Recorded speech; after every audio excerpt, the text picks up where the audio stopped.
Today, I want to talk about what to do when you find yourself, avoiding something that's important with highly reactive clients.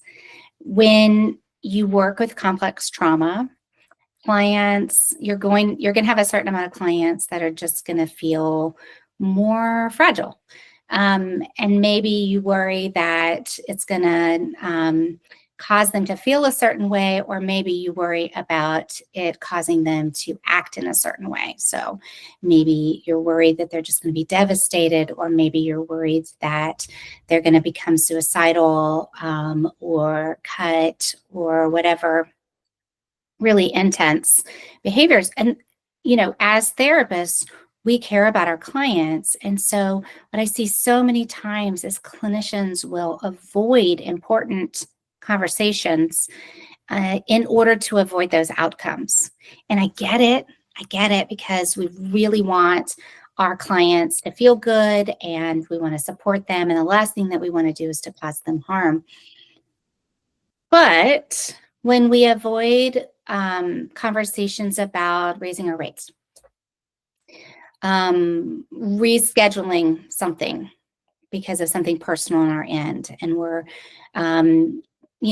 saying yes to all of these things instead of saying no.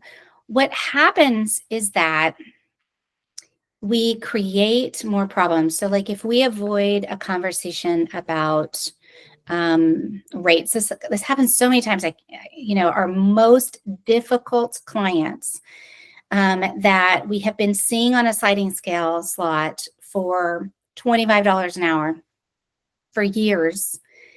And we know that their finances have changed, and we still can't have that conversation about changing the rate. Or maybe we don't know their finances have changed, but it's become unsustainable for us. We really need to have a higher rate so that we can meet our own financial goals. Because maybe we took on too many sliding scale slots and that sort of thing. When we avoid those conversations, what happens is that it builds up resentment on our end as a therapist, and it can add to burnout. We can start really having a lot of problems holding space and showing up in the way that we want to show up for them.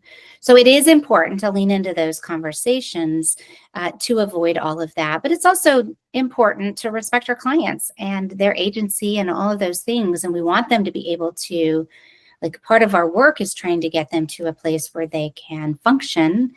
And there's going to be bad news in the world, right? So what I want to do is tell you what to do in these moments so that you can not avoid, but actually go into these conversations feeling a little better. It's a little take from an EMDR future templating. And it's basically, oftentimes what will happen for me when I'm avoiding something is I'll start to imagine all of the negative things that the client might do, say, feel, think, all of that stuff.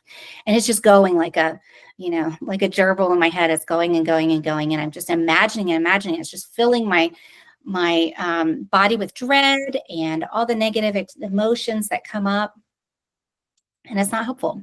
It's going to cause me to continue to avoid, not to do the opposite.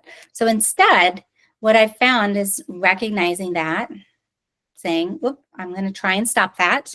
And every time you notice yourself doing that, respond to that noticing by taking yourself through imagining what it would be like if you don't have that conversation, right? Play it out 6 months, a year down the road. How will things get worse if you don't? Or how will they stay the same? Maybe they won't get worse, but they're going to stay the same. And then ask yourself, after you've done this imagining and it's getting worse, right? If we could have this temporary thing and maybe go into it with a little bit of awareness and some thoughts about how to be intentional in that conversation and to support our clients through it, both before, during, and after. But we lean in. If we go into that and we have this temporary piece, what might shift for the client? What might shift for you? And that little piece of, instead of getting stuck in the moment of telling, which of course is going to be difficult, but instead play it out from there. What's going to go well if I go ahead and do that uncomfortable thing? What might not go well if I don't? That really helps put it in perspective and allows me, at least, to get to the other side of that avoidance and lean into those hard conversations. So I'd love to see if this works for you or if you have other ideas. Make sure that you put something in the comments if you're watching this online, or reply back. I do see all the replies to the emails and love getting them. And let me know how it works for you. Thanks so much.